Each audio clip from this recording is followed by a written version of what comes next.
there wasn't much of expectations. You know, markets have been kind of discounting a lot of slowdown, etc. And just because the Prime Minister made some, good comments on the middle class, there was a bit of expectation. But apart from that, I don't think we are going in with too many expectations in the budget. So no bad news will be good news, I would say. Okay. In the budget, and anything else will be a bonus. I find this interesting. So you're linking that comment.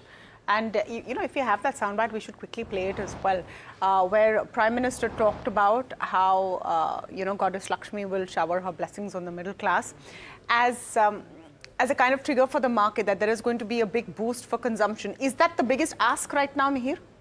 I think that's not the biggest task, because as far as consumption is concerned, for the rural masses, states are already doing a lot.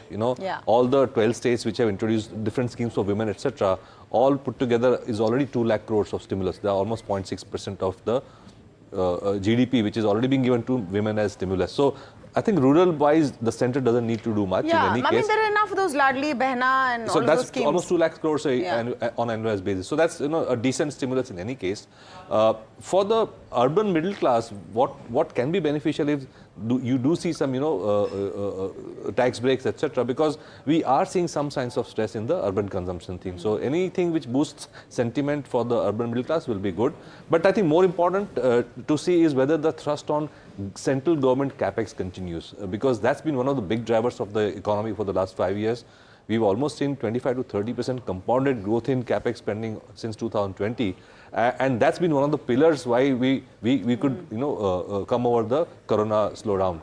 I think that still needs to continue because the private sector still hasn't kicked in to the extent required.